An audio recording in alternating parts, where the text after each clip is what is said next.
స్వామి, ఈ అయోధ్య రామ మందిరం రేపు ప్రారంభోత్సవం ఉంది కదా, ఈ మందిరాన్ని ఇంత పెద్ద ఎత్తున చెప్పుకొస్తామన్నారు. అయితే మరి మన దగ్గర ఉన్నటువంటి ఉభయ తెలుగు రాష్ట్రాలకు సంబంధించినటువంటి హిందూ భక్తుల ఒక ముఖ్యమైన అభిప్రాయం, సందేహం ఏంటంటే, మన దగ్గర రాముడు నడియాడినటువంటి ప్లేస్ ఉంది కదా, భద్రాచలం రామాలయం ఉంది కదా, ఈ రాముడికి ఏ మేరకు ప్రాధాన్యత ఇవ్వడం జరిగింది, ఈ రామాలయం భద్రాచలం అభివృద్ధి కొరకు కేంద్ర ప్రభుత్వం నిధులు ఏ మేరకు కేటాయించింది? రైట్, మంచి ప్రశ్న వేశారు. రాముడు నడయాడిన స్థలాలు చాలా ఉన్నాయి కదా. భద్రాద్రి, ఇప్పుడు భాగ్యనగరం ఉంది, సాక్షాత్తు ఉన్నటువంటి ముస్లిం రాజుకు కళలో వచ్చి రామదాసు గురించి కూడా చెప్పినాడు కదా. మరి రాముడు నడియాడిన స్థలం కూడా, రాముడు తిరియాడిన స్థలం కూడా, అలాగే భద్రాద్రి కూడా, అంటే ఆయన నడియాడిన స్థలం. కానీ ఏదైనా సరే మనం ఎక్కడ ఏది చూసుకున్నా సరే చాలామంది కూడా మనల్ని అడుగుతుంటారు, అయ్యా మీ పుట్టిన స్థలం ఏంది, date of birth, place of birth, time of birth. ఇప్పుడు మేము జాతకాలకి నేను కూడా అలాగే అడుగుతాం, అయ్యా మీ డేట్ ఆఫ్ బర్త్ కావాలి, ప్లేస్ ఆఫ్ బర్త్ కూడా కావాలి, అలాగే టైమ్ ఆఫ్ బర్త్ కూడా కావాలంటాం. ఆధార్ కార్డులో కూడా మనకి డేట్ ఆఫ్ బర్త్ అడుగుతారు, ప్లేస్ ఆఫ్ బర్త్ అడుగుతారు. ఇంకెవరైనా కూడా, అయ్యా ఎవరైనా ఆడపిల్ల మా ఇంటికి వచ్చినా కూడా మీ అమ్మగారి లేదమ్మా అని కూడా అడుగుతారు. అంటే అమ్మగారిలు అంటే పుట్టిన స్థలం. అలాగే మీ నేటివ్ ప్లేస్ ఏదండి అని అడుగుతుంది. ఇంకెక్కడికైనా మనం పోయినా కూడా కదా, నేటివ్ ప్లేస్ అంటే మన జన్మస్థలం. మరి రాముడికి జన్మస్థలమే లేదు అని ఎక్కడెక్కడో నడియాడాడు కదా. మనం ఫస్ట్ ఏం చేయాలి, ఆయన జన్మస్థలంలో ఆయన ప్రతిష్ఠింపజేయాలి కదా. ఆయన స్థలాన్ని ఆయన గర్వంగా చెప్పుకునేలా చేయాలి. రాముడు ఎక్కడ పుట్టాడయ్యా అంటే అయోధ్య అని చెప్పాలి. అయోధ్యలో నీకు మందిరమే లేదు, ఎంతోమంది కూడా మనల్ని గేలి చేశారు. అంటే రాముడు పుట్టిన స్థలంలోనే ఆయనకు మందిరం లేదని ఎంతోమంది కూడా వెకిలిగా మనతో మాట్లాడినారు కదా. మరి ఫస్ట్ మన రాముడికి మనం పుట్టినటువంటి స్థలంలో మందిరాన్ని ఏర్పాటు చేయాలి, ఒక కుటీరం కదా. ఆయనకు ఒక పరువు ప్రతిష్టను మనం కలిగించాలి కదా. మనదే తీసుకున్నా కూడా date of birth, time of birth, place of birth అడుగుతారు. బయట దేశాలకు పోయినా కూడా మీ నేటివ్ ప్లేస్ అంటారు. భారతదేశంలో ఎక్కడ, ఏ జిల్లా అని కూడా, ఏ రాష్ట్రం అంటారు, ఆంధ్రప్రదేశ్ లేదా తెలంగాణలో ఏ జిల్లా అంటారు, ఇలా కరీంనగర్లో ఎక్కడ, మళ్ళీ ఆడికే పోతాం. కరీంనగర్లో జగిత్యాలలో ఎక్కడ, మెట్టిపల్లి దగ్గర ఎక్కడ, మేడిపల్లి దగ్గర ఇంకెక్కడండి, కొండాపూర్. నేను ఎంతగానో వెనక్కి వచ్చాను నా జన్మస్థలానికి. మరి రాముడి జన్మస్థలం ఏది, ఆయనకు కూడా ఉండాలి కదా, నేటివ్ ప్లేస్ అనేది ఉండాలి కదా, ఆయన బర్త్ ప్లేస్ అనేది ఉండాలి కదా. బర్త్ ప్లేస్ లేదు, ఏం లేదు. రాముడిని మొత్తం అగాధ మొదలుపెట్టేశాం. రాముడు దేవాలయం అక్కడ కూడా ఉంది, ఇక్కడ కూడా ఉంది. వాడికి ఏమంత మటుకు పట్టించుకున్నారు, ఏమంత మటుకు నిధులు ఇచ్చారని చాలామంది కూడా అడుగుతారు. సరే, తర్వాత ఇద్దాము నిధులు, మనం ఇవన్నీ కూడా కాపాడుకుని మన చెప్పు చేతుల్లో ఉన్నాయి. మరి రామ మందిరం నిర్మాణం అప్పుడెందుకు కాపాడలేదు? మరి మీరందరూ కూడా దాని గురించి నోరెత్తలేదే. రాముడు పుట్టిన స్థలము రామ మందిరం కడదామని మరి అప్పుడు అనలేదే. ఇక్కడ ఉన్నటువంటి భద్రాద్రికి నిధులు ఇవ్వలేదు, ఇక్కడ ఉన్న దానికి పట్టించుకోలేదు. అక్కడ ఒంటిమిట్ట రామాలయాన్ని కూడా ఏం పట్టించుకోలేదు. బీజేపీ వాళ్ళు అక్కడెక్కడ ఉన్నటువంటి అయోధ్యలో ఉన్నటువంటి రామాలయాన్ని పట్టించుకుంటున్నారు అని అంటున్నారు. సరే, మరి మీరెంత మటుకు పట్టించుకున్నారని నేను అడుగుతాను. అంటే ఇది నిజంగా చెప్పాలంటే రాముడి యొక్క జన్మస్థలం అనేది, కేర్ ఆఫ్ అడ్రస్ అనేది ఖచ్చితంగా ఉండాలి. మనకే ఉంది. మనం బయట దేశానికి వెళ్ళినప్పుడే మనల్ని ఎన్నో ప్రశ్నలు వేస్తారు. ఆఖరికి పుట్టిన స్థలం, పుట్టిన ఇల్లు, పుట్టిన వీధిని కూడా మనము గర్వంగా చెప్పుకుంటాం కదా. వార్డు నంబర్తో సహా. నేను మొన్ననే రేషన్ కార్డు ఫామ్ నింపితే కనుక దాంట్లో అన్నీ ఇచ్చారు, బయట మొత్తం అన్నీ నింపినాను నేను కదా. మరి రాముడికి కూడా అన్నీ కూడా నింపాలి కదా. నేను మొన్న వార్డు నంబర్తో సహా, నేను ఉంటున్నటువంటి కాంప్లెక్స్ డోర్ నంబర్తో సహా ఫామ్ ఫిలప్ చేశాను. మరి రాముడిది ఏం ఫిలప్ చేయాలి చెప్పండి? రాముడికి కూడా ఒక ఐడెంటిఫై ఉండాలి కదా. సో అదే అనమాట. మొత్తం నింపినాను కదా. మరి రాముడు వారి కోసం, రాముడి యొక్క చిరునామా మనకు కావాలి కదా. సరే, ఎంక్వైరీ కోసం కూడా వస్తారు కదా. ఆ ఎంక్వైరీలో అడ్రస్లో నేను లేకపోతే ఏమవుతుంది? నా ఫామ్ చింపడానికి చింపేస్తారు, రాంగ్ అడ్రస్ అని చెప్పేస్తారు, లేదా డోర్ లాక్ అని ఏదో రీజన్ రాసేసుకుంటారు, లేదా ఫామ్ పెకెట్ పెట్టేస్తారు, పెండింగ్లో అయిపోతుంది, నాకు రేషన్ కార్డు అనేది రాదు. మరి రాముల వారికి కూడా అన్ని సకల హక్కులు ఉండాలి కదా. ఆయన బర్త్ ప్లేస్లో ఆయనకు అధికారం ఉండాలి. ఆయన అక్కడ ఉన్నాడు, ఆయన పుట్టిన స్థలం నుంచి కూడా అంత పరిపాలన ఆయన చెయ్యాలి కదా. ఆయన నేటివ్ ప్లేస్ ఆయనకు ఉండాలి. కాబట్టి రామ మందిర నిర్మాణం ఖచ్చితంగా అయోధ్యలోనే జరగాలి. అది జరుగుతుంది. ఆ సమంజసం కూడా అందరికీ కూడా. జై శ్రీరామ్. రాముడు ఒక మామూలు మనిషే, తన దేవుడు కాదని చెప్పేసి వాదన చేసే సమాధానం, రాముడు దేవుడా మనిషా? రైట్, మంచి మాట్లాడినారు. ఒక మనిషి ధర్మ పరిపాలన సాగిస్తున్నాడు ఒక రాజుగా. ధర్మం తప్పకుండా ఉన్నాడు. ఎన్ని కష్టాలు వచ్చినా నష్టాలు వచ్చినా కూడా మాట తప్పని వాడు.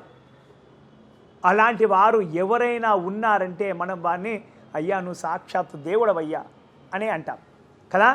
రాముడు క్షత్రియ ధర్మాన్ని పాటించాడు, పితృవాక్య పరిపాలకుడు కూడా కదా. సోదర ధర్మాన్ని కూడా పాటించారు, యుద్ధనీతిని కూడా పాటించాడు.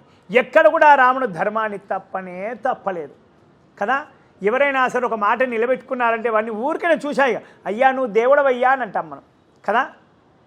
ఒక్క మాటని నిలబెట్టుకున్నటువంటి వ్యక్తినే ఆయన మన ముందర. తర్వాత మరి ఆయన ఏం చేస్తాడో ఏమో మనకేమీ తెలియదు కదా. కానీ రామాయణం చదివితే తెలుస్తుంది రాముడు ఎంత గొప్పని వాడు, రాముడు దేవుడా కాదా అనేది రామాయణం చదివితేనే తెలుస్తుంది. ఎవరైనా ఈ మాట అడగదలిచిన వారు రామాయణం సంపూర్ణంగా చదివి రామాయణం అంతా నాకు వినిపించిన తర్వాత రాముడు దేవుడా మనిషా అని అడగాలి. అప్పుడు నన్ను రామాయణం అంతా కూడా చదివి ఆ రామాయణం మొత్తం అంతా నాకు వినిపించి ఆ మధ్యలో వినిపించేటప్పుడు నేను కొన్ని ప్రశ్నలు వేస్తుంటాను. ఆ ప్రశ్నలు కూడా సమాధానం చెప్పేటువంటి అర్హత పొందిన వారై ఉండాలి. అంటే రామాయణం అంతా ఆకలింపు చేసుకోవాలన్నమాట. ఆకలింపు చేసుకుంటే రాముడిని దేవుడే అంటారు, దేవుడు కాదు అని నేను ఒక మనిషి. రామో విగ్రహం ధర్మ.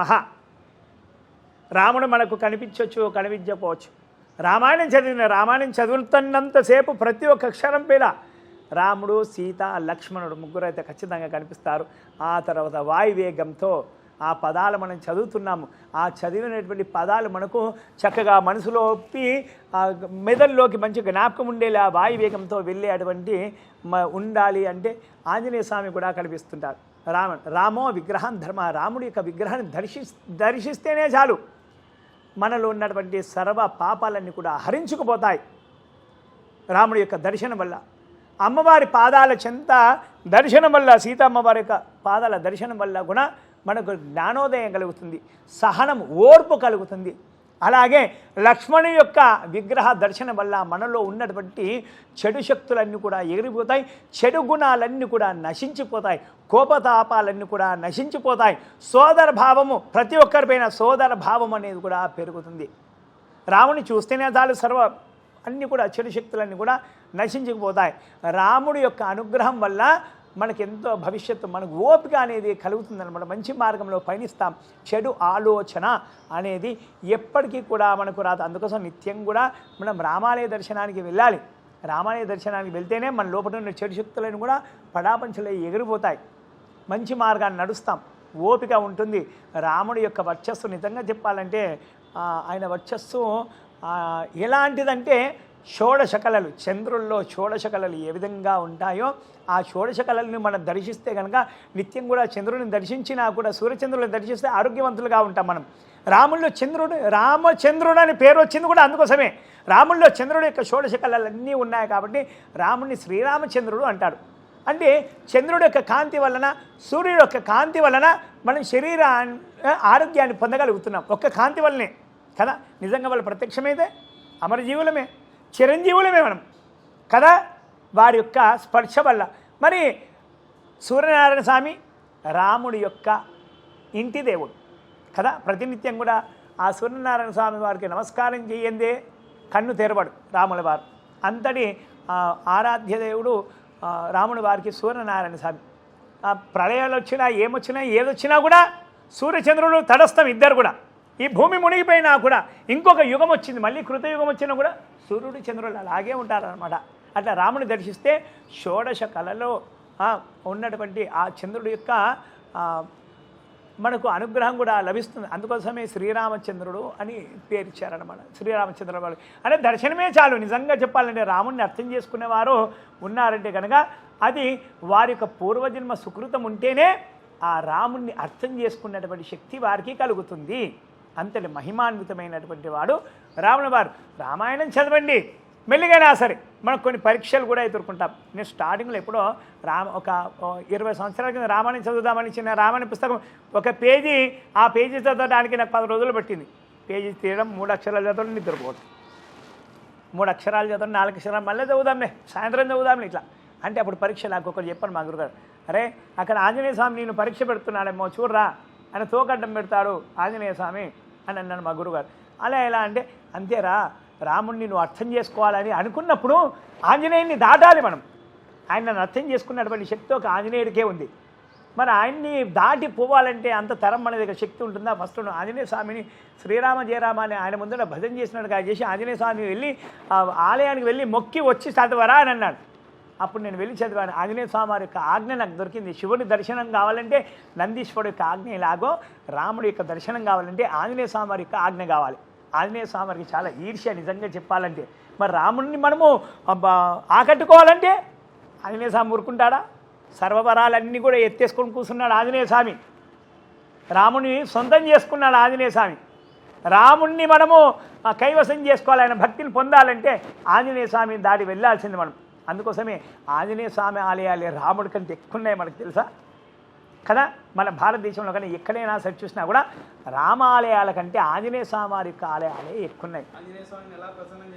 ఆంజనేయ స్వామిని ప్రసన్నం చేసుకోవాలంటే గంట కొట్టినప్పుడు జయ రామ శ్రీరామ జయ జయ రామ అనగానే ఆంజనేయ స్వామి లేస్తాడు. నువ్వు పెట్టిన వడలు లేబోలు, నువ్వు వేసిన తమలపాకులు మాలలను చూడడు, నువ్వు మొహానికి రాసిన సింధూరాన్ని చూడడు ఆంజనేయ స్వామి. శ్రీరామ జయ రామ జయ జయ రామ అనగానే ఆంజనేయ స్వామి ఎక్కడ నా రావణ స్మరణ ఎక్కడ జరుగుతుందని ఇలా గుడ్లు అప్పగించి చూస్తారా ఆంజనేయ స్వామి. అంతే, దానికి పరవశించిపోతాడు. అదే చాలా ఆయన చాలామంది కూడా వడల నైవేద్యాలు పడతారు, అప్పాల నైవేద్యాలు పడతారు. అది మన కోసమే నిజంగా చెప్పాలి కదా. ఆంజనేయ స్వామికి కావాల్సింది ఏంటి? రామనామ పారాయణమే. రాముని చేరుకోవాలంటే ఆంజనేయ స్వామిని దాటాలి మనం. శ్రీరామ రామ రామేతి రమే రామే మనోరమే సహస్రనామ తత్తుల్యం రామనామ వరానని సాక్షాత్తు ఈ తారక మంత్రము పార్వతీదేవికి పరమేశ్వరుడు ఉపదేశించాడు. ఈ మంత్రం ఎలా అంటే, కాశీనగరాన ప్రళయం వచ్చింది. మహాశక్తివంతురాలు అమ్మవారు కదా, ఆదిపరాశక్తి. ఆమె ముందట మిగతా దేవుళ్ళందరూ కూడా బలాబ్దురే. మరి కాశీనగరం పరమేశ్వరుడికి అత్యంత ఇష్టమైనటువంటి నగరం. ప్రళయం వచ్చి మొత్తం అంతా మునిగిపోతుంది. అయితే కాశీనగరానికి ఒక వరం ఉంది. ప్రళయం వచ్చి మునిగిపోయినా కూడా, భూమండల సమస్తం అంతా కూడా మునిగిపోయినా కూడా, ప్రళయం వచ్చినప్పుడు కాశీనగరం మునిగిపోదు. ఎందుకు మునిగిపోరు అంటే, పరమేశ్వరుడికి ఎంతో ఇష్టమైనటువంటి తన త్రిశూలంతో కాశీనగరాన్ని లేపి ఆ ప్రళయం ఎంత ఉందో అంతకంటే రెండింతలు ఎత్తుగా నిలబెట్టి ఉంచుతాడు. అయినా కూడా కాశీనగరానికి ముప్పు వచ్చింది. ప్రళయం ఆ త్రిశూలంతో తీసి కాశీనగరాన్ని పైకి ఎత్తుదామని కూడా ఎత్తలేనంత ప్రళయం వచ్చింది. అక్కడ వచ్చినప్పుడు పార్వతీదేవి పరమేశ్వరుని అడుగుతాను, నాథా ప్రళయం వచ్చింది, మీ త్రిశూలాన్ని తీసి కాశీనగరాన్ని రక్షించండి అని అంటే పరమేశ్వరుడు చేతులు ఎత్తేశాడు. మరేం చేయాలి నాథా, మీరే చేతులు ఎత్తేశారు, ఇంతటి ప్రళయాగ్నిని ఎవరు తట్టుకోగలరు? మరి మీకు ఇష్టమైనటువంటి కాశీనగరము మరి మొత్తం అంతా మునిగిపోతుందే, మరి ఎలా మీ ఇష్టం అంతా వెళ్ళిపోతుందే అంటే, దీనికి ఏదైనా ఉపాయం చెప్పండి అంటే తారక మంత్రాన్ని ఉపదేశిస్తాడు.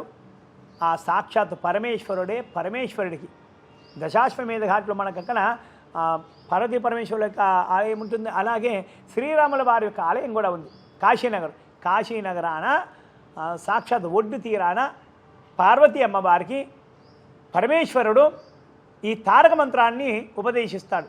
శ్రీరామ రామ రామేతే రమే రామే మనోరమే సహస్రనామ తత్తుల్యం రామనామ వరాననే ఈ తారక మంత్రం ఎంతో విశేషమండి.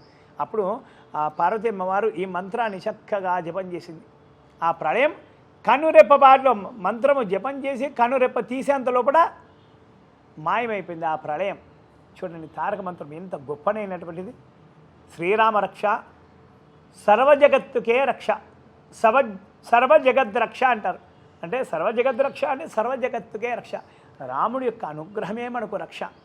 రాముని ఎంత కొలిస్తే అంత రక్ష మనకే కాదు, మన ముందు తరాల వారికి, ఇంకా ముందు తరాల వారికి ఉంటుంది. ఎలాంటి అనుగ్రహం ఉంటుందంటే, రాముడు మంచి బాలుడు అని పేరుంది కదా, కృష్ణుడు మంచి బాలుడు అని పేరు లేదు, శివుడు మంచి బాలుడు అని లేదు, ఆంజనేయ స్వామి మంచి బాలుడు అని ఒక రాముడికి వచ్చిన మాట కదా. రాముడు మంచి, మనం పుట్టబోయేటువంటి సంతానం కూడా మంచి బుద్ధిమంతులై ఉండాలి, పేరు ప్రఖ్యాతులు గడించాలి, ఓపికస్తులై ఉండాలి, ఆవేశం కలిగిన వారు కూడా ఉండొద్దు, అనాలోచిత నిర్ణయాలు తీసుకునే వాళ్ళు కూడా ఉండొద్దు కదా. అలాంటి వారు అభివృద్ధి చెందినట్టుగా దాఖలాలు ఎక్కడా కూడా లేదు. చాలామంది కూడా నిజంగా చెప్పాలంటే నరేంద్ర మోడీ వాళ్ళ అమ్మగారు కూడా రాముని పూజించిన వారే కదా. అటువంటి మంచి బుద్ధి కలిగినటువంటి సంతానాన్ని పొందగలిగింది ఆవిడ కదా. ఇంకా ఎంతోమంది ఉన్నారు వారే అని ఎందుకంటాను నేను, నరేంద్ర మోడీ ఆయన కూడా కాదు, ఇంకో చాలామంది కూడా మంచి మంచి బుద్ధిమంతులు ఉన్నారు మన భారతదేశంలో. వారందరూ కూడా రాముడి యొక్క అనుగ్రహం కలిగిన వారే కదా. రాముడు మంచి బాలుడు. రాముడి దర్శనం వల్ల సర్వ దుష్టశక్తులన్నీ కూడా నశించిపోతాయి, సద్గుణాలన్నీ కూడా మనకు కలుగుతాయి. జై శ్రీరామ్, జై జై శ్రీరామ్.